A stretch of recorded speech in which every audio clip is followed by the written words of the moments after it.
Hello, it's Saturday, September 16th, 2023, and this is Philip Williams with another Ancient Light podcast.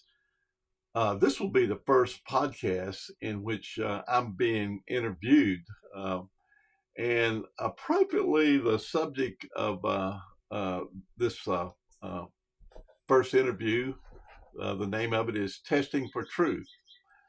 Um, the uh, person who will be interviewing me I met at on the on the way to the conference in which I was delivering this monograph or Ancient Light, in which the book Ancient Light was written. And of course, the book, the monograph, was written to teach the archaeologists and scientists how to test whether this ancient wooden structure that I visited in 2014 might actually be a Noah's Ark. And it is an hour long interview, but if you don't have time to watch it all, I recommend you look at one of the segments that might interest you most. The first thing is a discussion. The first segment is how do we determine truth, which is a title of the podcast, and then there's a little discussion of the present a present crisis in knowing truth that we've run into with things like the COVID epidemic and different scientific answers. And so it's a general question about truth, not just the particular truth we're dealing with here. And then a discussion of the fact that, does truth exist? If truth exists, truth doesn't change. It's got to be the same. It's got to be one truth. The fourth segment is a shift in which I'm making now. I'm going to be going now. I've been working with archaeologists and scientists, and I'm going to continue to be working with them on this project. But really, the church needs to be involved in this because the church is supposed to be the pillar and ground of truth. So Christians, in fact, the next segment is talking about how Christianity is itself focused on the truth of certain historical events. Other religions can get by without much discussion on truth. Maybe it's about how to obtain peace, it's something other, but not Christianity. Christianity is it has to be. Without truth, Christianity can't possibly exist. Then the sixth segment is how do we test for truth, the general process. And that can be uncomfortable because it means confronting teachings. Sometimes we don't want our beliefs or our views to be tested, but truth can withstand testing. So as long as it's being done in a respectful way, we should not be afraid of having. In fact, that's how you tell something else authentic when it's confronted. Then I'm bringing up in the seventh subject here something that's also a problem with Christianity. I have been focused on most of my work in the scientific challenge of the Bible, and I think we have some really good answers now for those. I don't think until now we've really been able to answer the mainstream scientific challenge to the truth. We've got that, but even if we can demonstrate that the Bible is true and Christianity is true, the problems we have that will confuse Christians is, well, which kind of Christianity has the truth? Because on some things, even though they're all teach Jesus Christ, on some things they differ in what they teach. And should Christians have the same truth? Paul tells the Corinthians that they should all be speaking the same truth. And even though we have a problem now, we need to make it our goal to arriving at the same truth.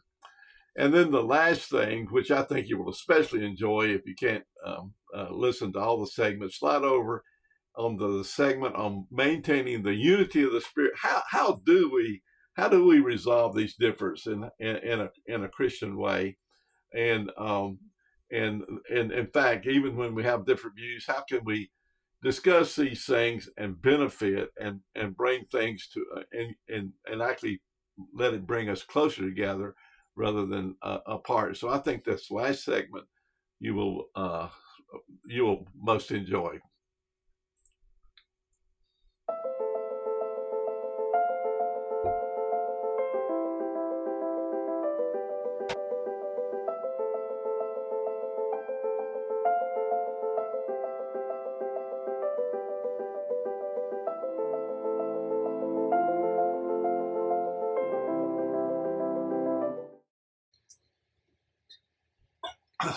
Now, Richard, in the earlier podcast I've done, I've mentioned three different narratives concerning origins of man and earth.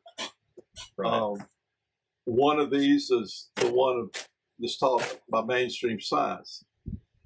The second is the one that's taught by what are called the younger creationists. And then I have introduced a new narrative that I call scripture science. And you had some questions about how you determine which of these is a true narrative or better narrative. Yeah, I think since we started, since we met, and since I started learning more about your book and about what's going on in Turkey, the discovery there, and the continued exploration and studies that they're doing, and all that, how it's going to get worked out. One of the common things we keep coming back to is truth, and how do we know what truth is? How do people, where do we go to find truth? What are the steps and processes to probably test it and see if it is? Where do you do that at? Who do you do it with? And all of these questions come to my mind because over the course of the last few years, I've noticed a pattern. I don't know if it's something I'm just noticing or if in fact the world is changing. And the pattern that I've noticed is a society in America and even around the world, it seems like is starting to reevaluate things, maybe about maybe things about the government, maybe things about leaders, maybe things about, for example, sexual identity, or are there more than two sexes? Any number of things, health related stuff related to COVID and vaccines, politics. Are our elections, like in America, are our elections fair? Can we trust them? So all of these things seem to be kind of rising to the top, and people, the first thing I think of is, okay, well, what is the truth? Because depending on who you talk to, you get a different version. And there has to be some way for us to intelligently kind of discuss something and have steps. And I know scientists, like somebody like you, is probably there's gonna be a textbook answer for how we do that. Okay, so talk about where we do it and how we do it as a society, because to me it seems like a lot of people are confused and like, wait a minute, I don't know what the truth is. Yeah.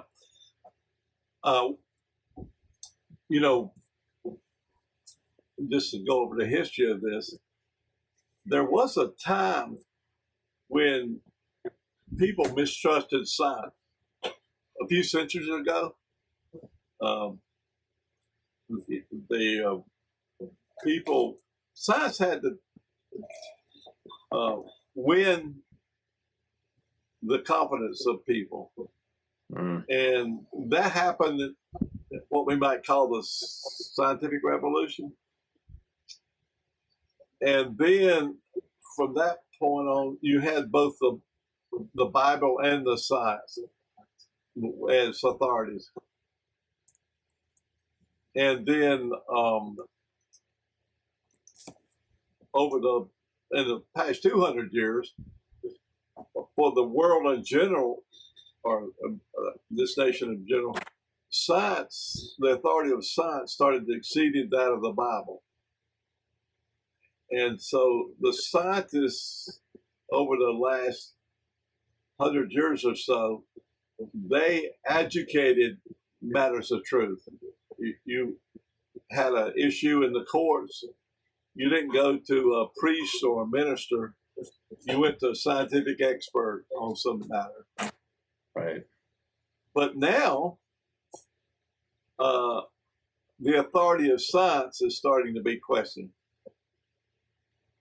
And so we have a crisis of knowing who we should listen to. Exactly. Yeah. And so, and I'm just a layman, like I'm a novice. I'm not an expert in any one field. So some of the questions or some of the points I bring up may be simple. But I like to think maybe there's other people kind of thinking like me. I don't have a problem. Like there's certain scientific things that are simple and I could understand and you could show me and I could say, okay, I can trust that science that looks rational. Maybe you can walk me through the steps and I feel like I could have a good understanding and I could trust it and I could trust science. But to me, one of the problems with science is it depends on whose science it is, right? Because you can go to different people and okay, so of course the scientists are going to say, well, no, there's only one, right? I'm just guessing. I'm guessing scientists will say, oh no, there's only one scientific fact about any one thing that we're talking about. But that's not completely true because there always seems to be variables in about everything that you do.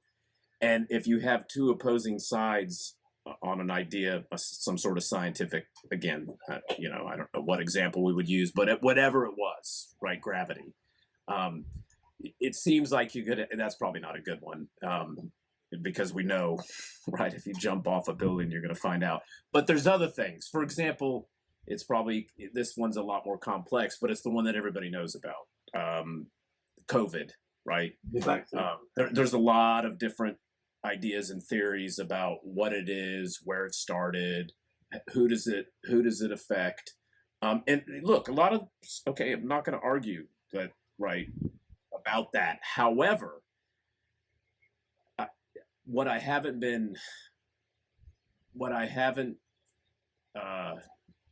what it seems like to me is there's some possibilities like they're leaving, like it seems like, and it may not be scientists, it may be a combination of scientists, it may be a combination of the healthcare, what would you call it, the whole healthcare industry. It may be a combination of politicians, it may be a combination of elites. It's a number of things that have been mixed up with COVID that I think has confused and maybe misled some people. And again, I'm not saying that COVID isn't a thing and that it doesn't do damage, but I think it seems to me like depending on who you talk to, there were different responses to the best way to deal with COVID personally, like individually for your healthcare, but then also for society. People had different ideas on how we respond. For example, our country responded a lot differently than Sweden did. And it seems like they're okay. So those are two, it's like, oh, well, this is science and it's COVID. Well, two different groups of people, leaders, countries, businesses, they responded differently to it. So that tells me, it makes me question science, right? Because that's what this is all, COVID especially. It was all based on science. So it makes me start to question that because I look at them and they did something completely different.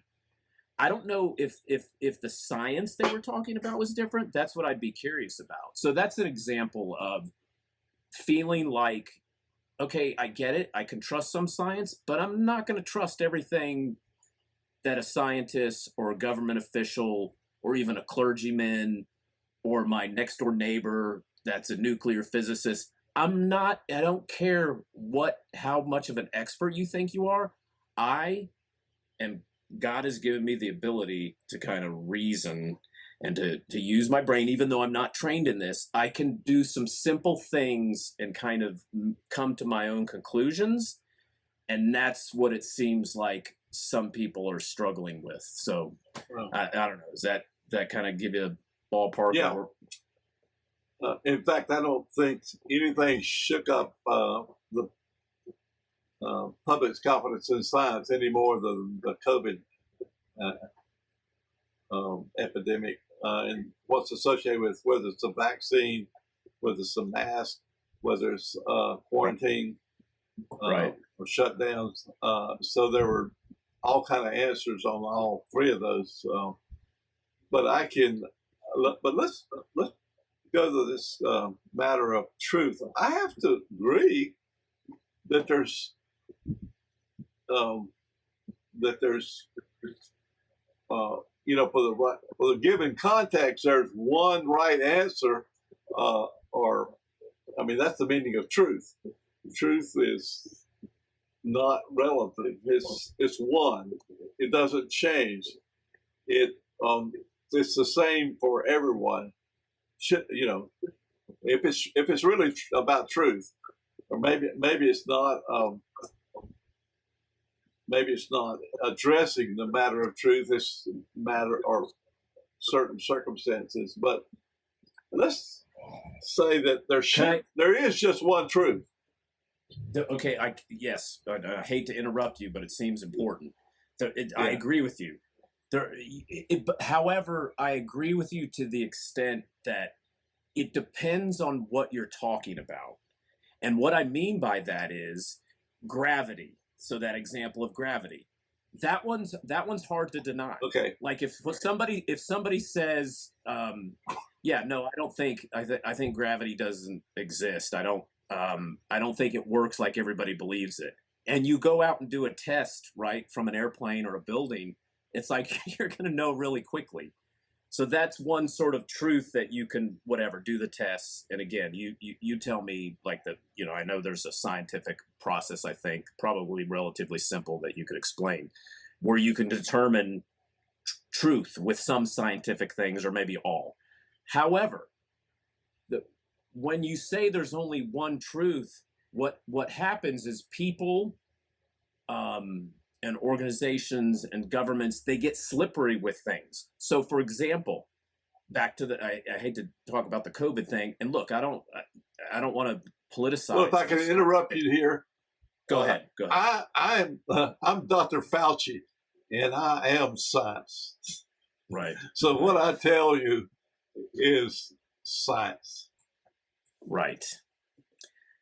And that right there, you can call into question truth. So it's like, oh, this is a scientist, right? He's an official, he's an official person that leaders in my country trust him. So I have to trust him. So whatever he's going to tell me is going to be the truth. No, not necessarily. He may give you some truth, right? Sometimes about certain things, he may be telling you the truth. And this is why I brought up the point when you said, there's only one truth, right? Whatever you're talking about.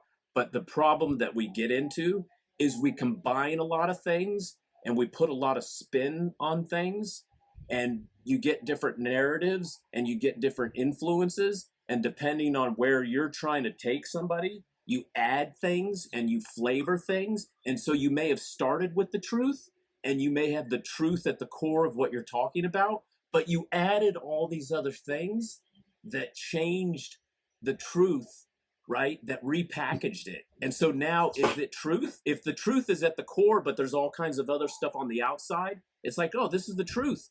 But you added all these other additional things And so it gets a little more Well, complicated than there's just one truth. That's the well, first thing I think yeah. of. With Dr. Fauci, uh, the science kept changing, Right. but truth does not change. I agree with that. And how do you Um, determine? But who's the determiner of truth? Where do we go to know what the truth is? What's the process? And who's the final uh, authority on I truth? have a biblical answer for that. I'll take whatever, you can give me Well, multiple who's answers. supposed to do that? Answer. Yeah. Uh, the Paul tells Timothy, refers to the church as the foundation of the pillar and ground of truth. Mm-hmm. So the Christians should be determining truth as uh, a priest. Uh, you check things out and determine whether they're a truth. If a prophet has said something, you've got to test that prophecy and see whether it's truth. That's an obligation. But I don't think we've done a good job of doing that, the church as a whole, and I think that's caused a lot of problems for both the church and for the world, because the world ends up uh, getting its cues from the church. So when the church goes south, the world's going to go south. Right. Yeah, I agree with that. And then when you say that comment, of course, some people watching or listening, if they're not Christians, this will this will seem strange. They'll be thinking like, what do they mean? Like the church has the truth and they're like the authority on truth. Is that what you said? Tell me the phrase again you said about the church and the Well, truth. Paul tells Timothy the church is a pillar and ground of truth. Yeah. It should be. Correct. Maybe it's not, but it should be. It should be, and if it's operating the way it's supposed to be, and so that's where that truth. Okay, so that's according, again, if you're a Christian and you believe the Bible and you take it as God's word, you take that as truth. Mm-hmm. Okay, so even if you're not a Christian, you can still follow this because it's going to apply to other things. So that what you just said is truth. Now, the problem is if you have a person or an organization, a church, right, a Christian church, right, some small town USA, and they have a Christian pastor and they have Christian leaders, right, and they are, I don't, it may not be fair to say this, but I'm gonna go ahead and say it. Let's say they are just not, they are just fake. They're just pretending to be Christians. And what that means is they're not really living out. They're like doing the opposite. They're pretending, like Jesus talked about the Pharisees and how hypocritical they were. So let's say, so people can understand that. So let's say we have a modern day church that is full of Pharisees. And you go back to what you said about the church being the truth. Well, that church that is a bunch of hypocritical Pharisees that in no way wants anything to do with God, but they are living it out so that when people walk by, they're like, "Oh yeah, that's a church and that's a Christian." But God and that person knows. I don't. I'm not going to say that I could know whether somebody's a Christian or not. I can't. However, Jesus knew, right? So God and that person, and sometimes the person can be deceived. So God and that person know whether they are a Christian. Well, if you're using that as your authority for the church and the truth, do you see how you could be misled? So that's not even Yeah. so that's where the truth gets complicated. Is your first statement was absolutely correct, but it depends on who it is and how they're doing it. And even a Christian could be dishonest and lie. So even though let's say a Christian at a real God-fearing Bible believing church is teaching something, but then they go out on their own for whatever reason and they start teaching something that isn't truth. again, everybody's sitting there and all the people walking by, if they're trusting what the Bible verse you were talking about, and they're saying, well, it's the truth because, we know that the church is the foundation of truth, or the pillar of truth is what you said, that Bible verse you referred to. Yes, they're supposed to be, but are they in every single case? So Right. that's the challenge. Well, absolutely. And the church, by the way, if someone does have the truth, they need to let their light shine. Correct. Jesus said, let your light shine so the world can see. So if somebody is got a truth and they're not telling us about it, and we're not seeing the results, truth will have good results. And falsehood or hypocrisy will have bad results.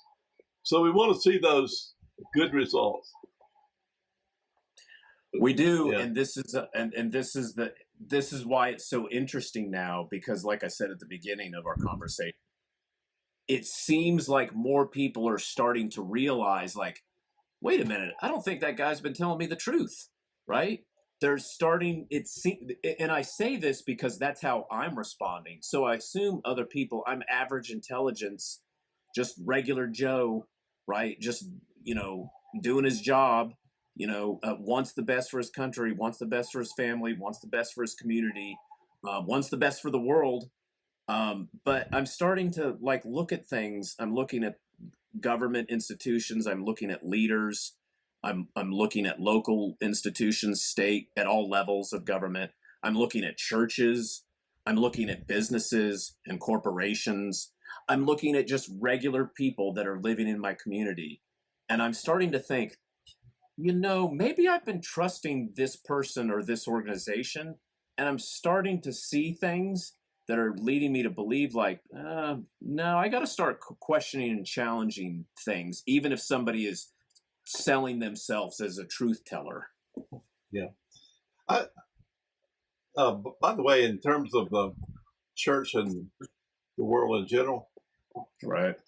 For now, I just want to address the church, Christians. Okay, sure. The church. If we can't come to the truth on this matter, then we've got a problem to begin with. So we're in the same darkness as the world's in.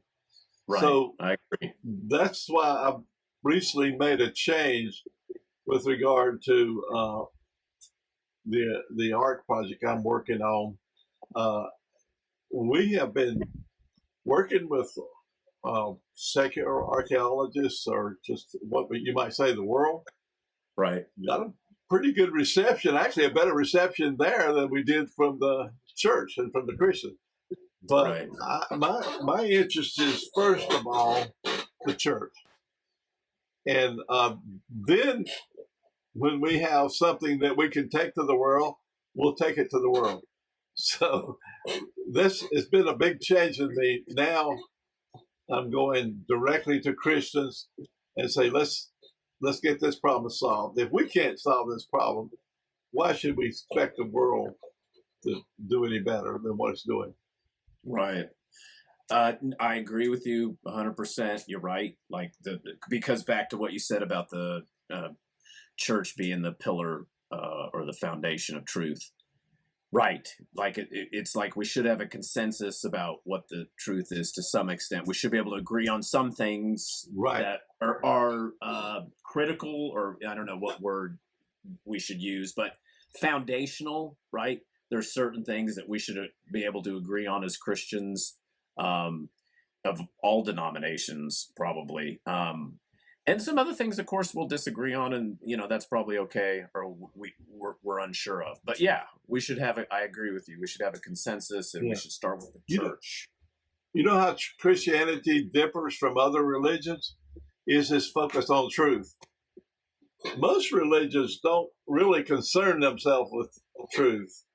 They concern themselves with a lot of things, but the Bible is based on historical truth. Jesus' resurrection from the dead, the creation, the flood. the Exodus, Uh-huh. if in the history that we read in the Bible. So the very truths of the Bible are founded on the truths of this historical events and people. So truth, uh, if Christianity doesn't concern itself with truth, it's not Christianity. Okay. How I've never heard. I don't think I've ever heard that statement made about Christianity. So I can go along with everything that you said. Now compare it to the other religions. So you're saying Uh, they're not interested because you said that's the difference. yeah. So give me an example of how other religions are not interested in truth, or it's not as important. Well, I think Buddhism is interested in peace and uh, concern for life, or animals and things, or Hinduism and that. It's maybe um, Islam is interested in salvation, and which they have that in common with Christianity. Buddhism may have a little bit in common with Christianity, but the uh, Islam, the primary thing it's concerned with is submission to God or to Allah. That's the fundamental starting point of Islam. That's what Islam means. And Muslims are those who submit to Allah. Yeah, but Muslims, probably they think that's true, so they would probably say the same thing. They would say, Yeah, "Oh no, yeah, Islam's all about the truth, yeah, right?" but it's not focused on Christianity's it. Yeah, they would defend it, and they would say that Christianity, in fact, Muslims say that the Bible is full of errors, and you can't trust it. That's why it disagrees with the Quran. But Christianity actually says it's about the truth. It's the God of the Bible is the Bible says it's the God of truth. The apostles saying that they were forwarding the truth, and so the truth is a fundamental part of the gospel, and of course the the truth of the Old Testament scriptures were fundamental to the truth of Christianity. So Christianity, it's about truth. It's also about righteousness, but righteousness and truth are the sine qua non, things you cannot do without in this faith. It distinguishes them. Yeah. I'll say this about my experience with the Bible and with my faith and Christianity. Um, I the things I've experienced. First of all, I think there's a lot of truth in the Bible, right? I mean, I would say all of the Bible is true. Like being able to prove it scientifically. Um, there's certain things maybe that I haven't experienced that maybe I've read about in the Bible, but what I'm saying is the things I have experienced that are part of the Bible. And when I say experienced, I mean the things that the Bible says to do and not to do, and what will happen, and what God's plan is, and creation, and how I was created, how I operate, who I am, how I think, how I live. All of those things, when I read all those things, they have all proven true in my life. Right. Now, some people would say, like, if you're not a Christian, you'd be like, oh, well, that's just because you started reading it and you kind of started believing it. Whatever, say what you want. So I believe there is truth, that I have worked out things that it's like, yeah, this is true. There are some things that I can't prove, that it would take a scientist to prove, right? Did Israel cross the Red Sea? Scientifically, I don't know if there's, there's probably some argument. I've seen documentaries and stuff on that. However, I will say this about the Bible and about my faith. Even though I'm sane, I've seen things in my life from the Bible that have, to me, it's like, yep, I can see 100% that that is true in my life and the lives of others. I can read it and I can see it. But there are some things like the initial beginning of becoming a Christian. There are some things that were just faith, right? Like becoming a Christian, part of that is just faith. And so it's interesting. Like I said, to me, it all has to do with truth. However, there are some things I cannot explain. I cannot ask God to materialize and like sit right next to me during this video conference discussion that we're having. I can't do that. Right. So part of the truth, there is like a faith element to it, and I think that's important to not leave out. Oh, but I agree absolutely. with you everything. I agree with you everything about the faith truth. is one of the fundamental to Christianity. Right. Faith, hope, and love. These three. When knowledge disappears, faith, hope, and love remain. Mm-hmm. So it's so when we're talking about truth, we're going a little bit beyond knowledge. But one thing, I don't think a person remains Christian very long unless he finds the truth in it in terms of practical sense. If he doesn't get peace, if the person doesn't find his prayers answered, now sometimes our prayers are not answered, but we learn that God is real in many ways. So, he just, our parents wouldn't give us everything we asked, so we understand that. But no one becomes a genuine Christian through argument and through you have to become a Christian as a little child. You humble down before God, or you're not a Christian. To start your faith, and then you discover the reality of Jesus Christ. Yeah, that's one of the truths that I'm talking about. I've seen the evidence, and it's not that it's not favorable towards me, because what the Bible teaches, and want to be obedient to the things that He wants me to do, to what Jesus wants me to do, but I still struggle with that, and I still, even though I want to do that, it sometimes is difficult because of my limitations here on this earth. So that's an example of a truth that has been proven to me. Everything that it's said about my condition, I see it in me. So yeah, that's just an example of truth. Yeah, I can relate to that. There was a period in my life when I lost my faith. Right. And it was pretty good until I discovered that I wasn't a good person.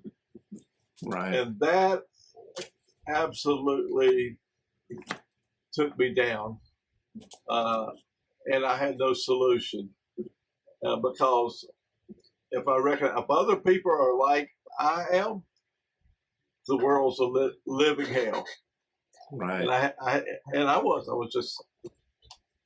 just the whole reality was a bad thing. I had difficulty dealing with that. I did kind of come out of that before I discovered God, the Lord, reality of God. But then his accepting me solved that problem, and it left a big late. And that's one of the benefits we get as a Christian. Non-Christians have no way of dealing with sin.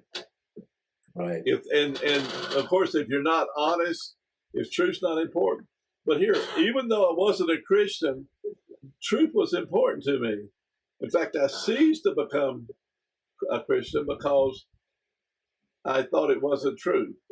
I'd come to the conclusion through my scientific training and and and other things I learned that the Bible wasn't true. In fact, you go to universities to learn that the Bible's not true, even sometimes biblical seminary. Um, Now, I no longer agree with that, but that's what you learned, and I believe that. And I lost my faith, but I lost my faith on a quest for truth. And I mean, a lot of evangelists, they don't accept that there are people that lose their faith on account of honesty or what they believe is the truth. Yeah. Of course, I was deceived, but Right. I was seeking truth, and yeah, It's like somebody.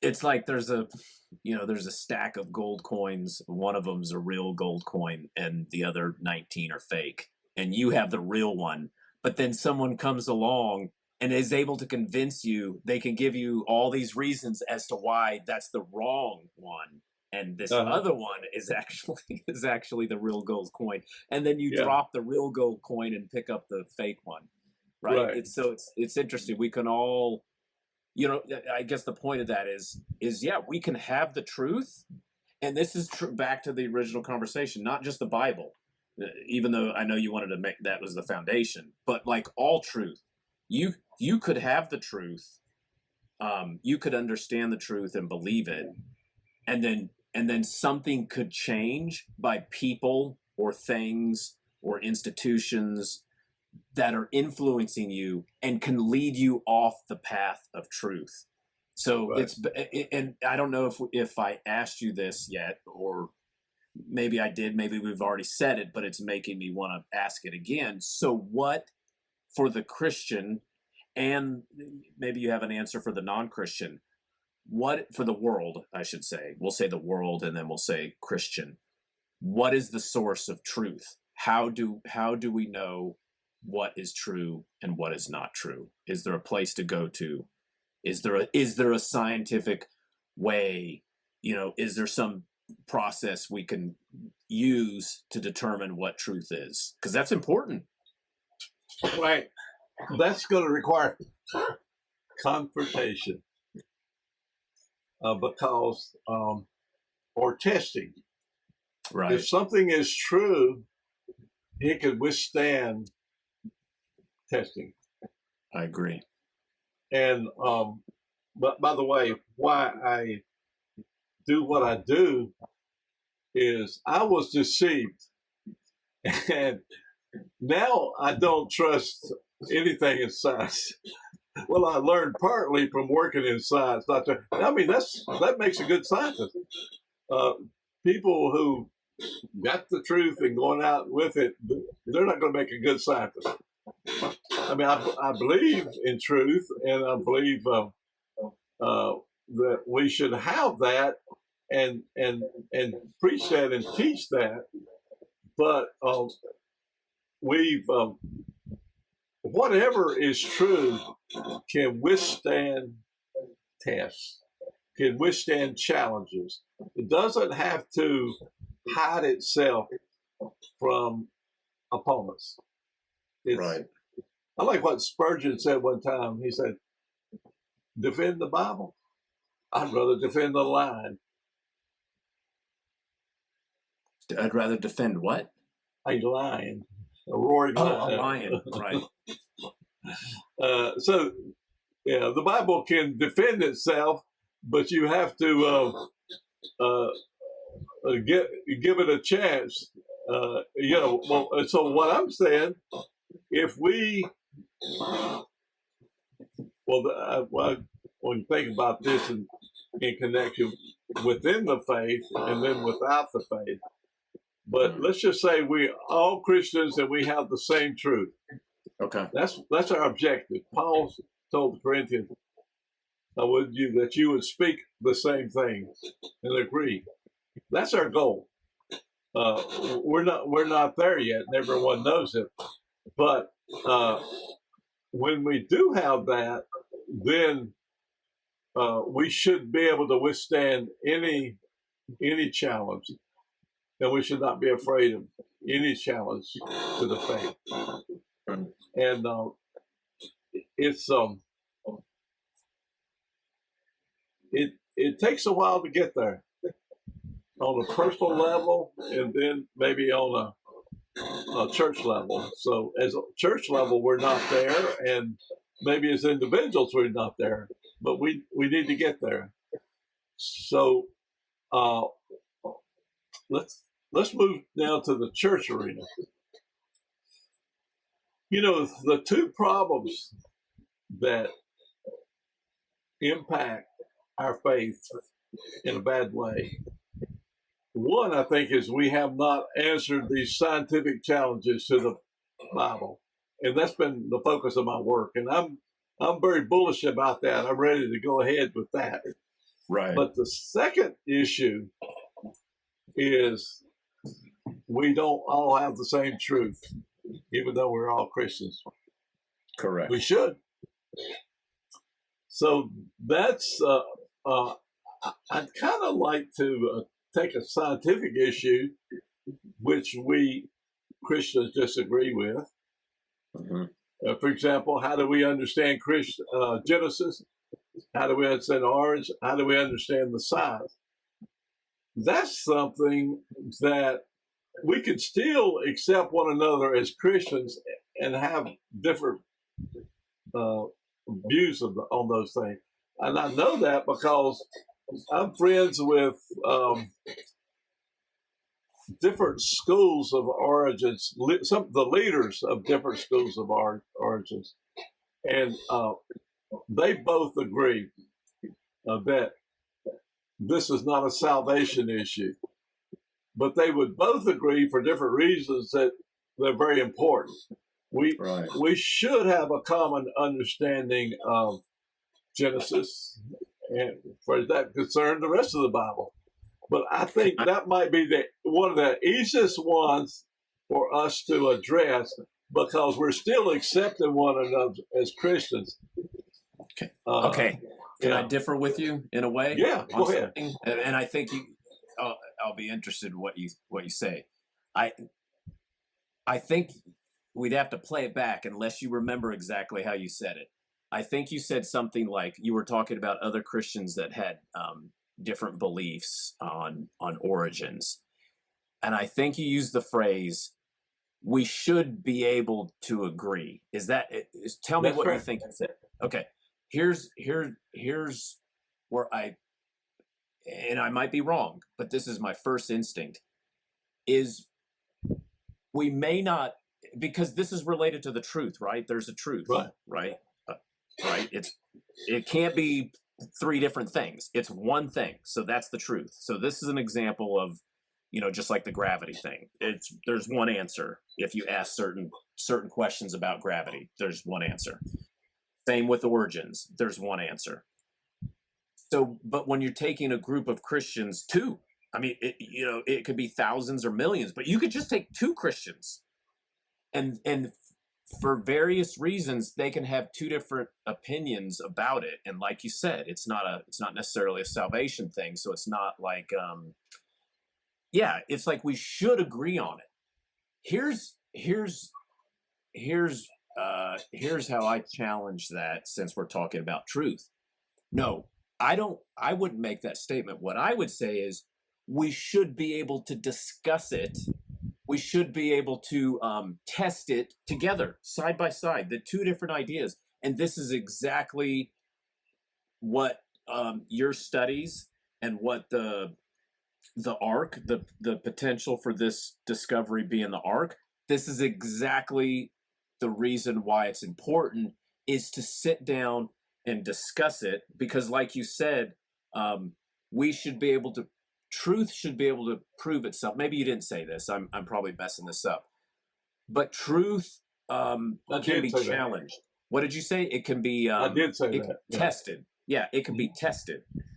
So even though I understand what you're saying, and I'm not like completely disagreeing with you, like we should be able to agree. But what's more important, because in the end, if those two Christians don't agree, they can still go home and still be Christians and still come Right. back together and have a relationship. But here, and tell me what you think of this. The most important thing is they have to have the discussion about it.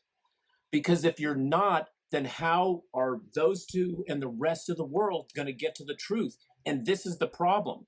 There's no discussion about truth anymore. What do you think about that thought and comment? Well, you put the um, you, you got that correct. Um, the scripture I like to use for this is in Ephesians. Mm-hmm. Is we must maintain the unity of the Spirit and the bond of peace until we come to the same understanding, knowledge of the truth. And then we That's would, great. What is yeah, that? I got to write that down. Do you know off the top of your head? Is it, you said it was Ephesians? Ephesians 4. Okay, I'll look it up later. So it's something about, just give me a couple words that I'll be able to look up. Something about Maintain the unity of the Spirit, the bond of peace, maintain until we unity. come to a common knowledge. I should be able to put this right up here on the screen. As well as the other scripture about the church being the pillar and foundation of the truth. Right, that's a critical one too. That one in Ephesians, I agree with that 100%. And that goes back to the truth conversation. And this is one of the things I've seen since I was a young Christian up until now, is that Christians, I mean, we could say this again about everybody, not just Christians, but we're specifically talking about Christians. I don't want to, like, people that aren't Christians, I don't want to like isolate them. So they are included, but I'm just going to say it as Christians, even non-Christians. This is going to be the same. If two different people have two different ideas and two different beliefs, and they both think they're right and they both think they have the truth, they have to be able to come together and to test the truth and to challenge each other. Because if they both are sincere about getting to the truth, then you have to do that. So that means that you have to listen. And we're just not doing that we're not doing it in the church. It happens all the time. Two different people disagreeing, like, that's not true what you're saying about, about salvation, or about hell, or about grace, or about can I drink alcohol or not. I mean, there's just so many issues that churches have probably split over, which, maybe they needed to. But do you agree with that we just are not, as Christians, there's a lot of times where we're not doing, just because it's uncomfortable and we disagree, we're afraid to have the conversation? That's correct. I just wanted to say there's nothing I would look forward to than what you just said. And we're going to have to find a forum of these different views where all parties are welcome, as long as they're believers. We're going to limit this to believers. Yeah. And so I would like to get. Just can I? Yeah. Sorry to interrupt. But why are you saying you would limit it to believers? Because I think these conversations about truth, somebody that's a non-believer, they could sit here, especially if you're talking about how do you determine whether something is true or not. And for example, the discovery at Mount Ararat. If this is Noah's Ark, if this is a boat structure that proves to be ancient, and it is large, and it is buried in a mountain on top of Mount Ararat, in part of the mountain, that to me seems like a non-Christian would be like, whoa, wait a minute, how did a boat get up there, and how old is it, and is there a possibility that this is Noah's Ark? So do you think, because I mean, you're not saying that non-Christians can't be part of the conversation, are you? Oh, of course not. Okay. But I'm saying, as Christians, this ought to be our obligation, not the non-Christian. The burden should be on us. And I got yes, they would probably be delighted to hear. In fact, when they say if this is what Christianity is, they can listen to one another and challenge the thing. I might want to become a Christian because they have a way of resolving disagreement.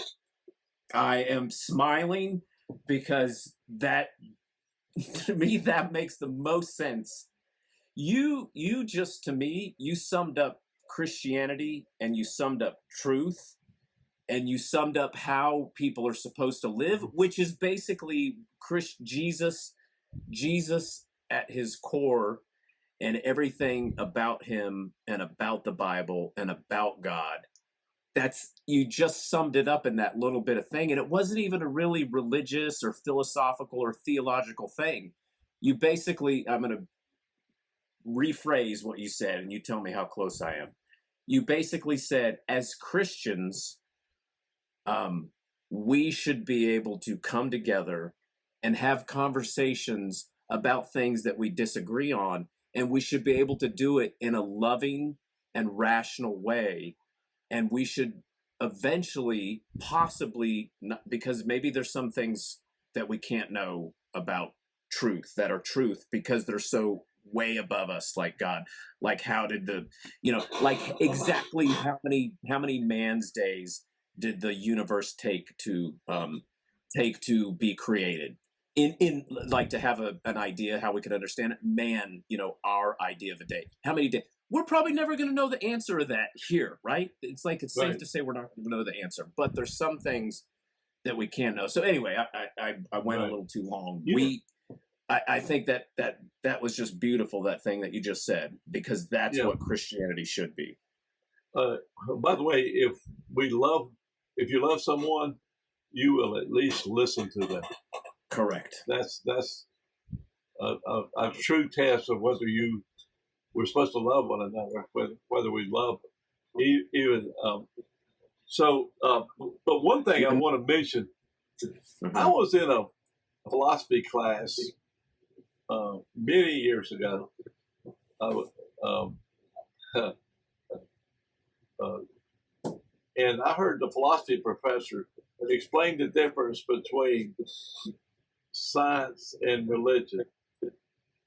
And it said that science makes progress. It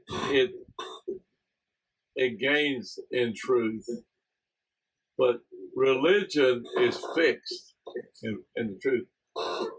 And of course, there's something that bothered me about that. And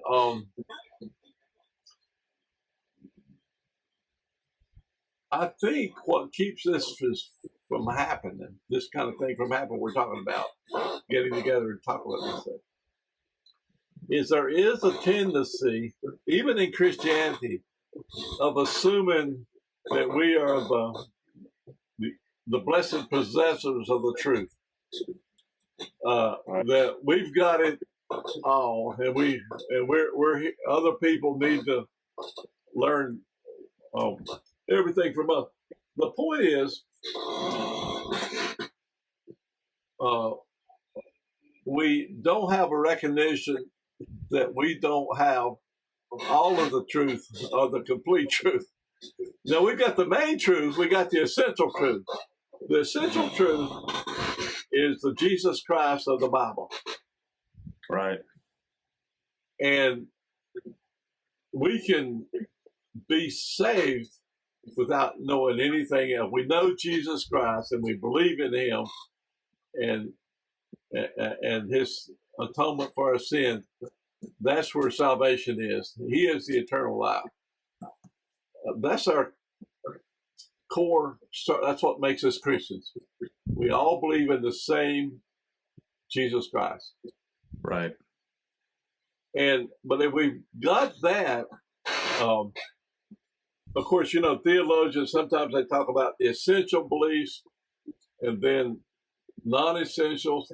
I think the thing like the flood would be non-essential if they would agree on that, or origins, and then things that have even less importance. I think sometimes we are too dogmatic about uh, the essentials. When we're disagreeing with other large numbers of Christians about some of these essential beliefs, maybe it's the Lord's return. How do we, the Right. last time? Or Right. the way the particular, what they call soteriology, how one is saved, the details of that, that divides Christians. And those things need to be addressed the same way as ours is. I'd just say, let's start and show that we can do these things, which we're still accepting one another as Christians, but we're disagreeing with them. And, that's just, and then we can demonstrate that it can be done. Yep, and you can use. I agree, 100%. Needs to be done.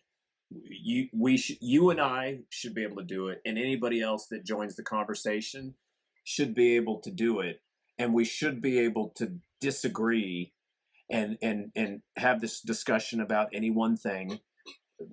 The ark and the flood. That's a good vehicle to kind of talk about truth and kind of go through it together. We should be able to do that, and in the end, disagree and still have a relationship and still be Christians. And maybe along the way we will learn some things, and maybe you and I both, I'm just using us as an example, and maybe you and I both will change our opinion or our mind. We may think, oh, you know what, after talking this over and going through this, I can see where maybe I don't have this one thing right. And yeah, you have to be able to, like you said, you have to, the people, people that you love, you have to be able to have a conversation with them and listen to them, even if they disagree with you. Right. Through this dialogue here, I think I'm going to try. I wish there were a forum that already existed where, just say, young Earth and old Earth creationists could come together. I've seen that tried once or twice, and it didn't end all that well. I want to see one that ends well, that everybody would go away and say they benefited from it, and it brought them closer. So I am going to make that. In fact, I just talked. I'm laughing recently. Because I know. I'm laughing because I know.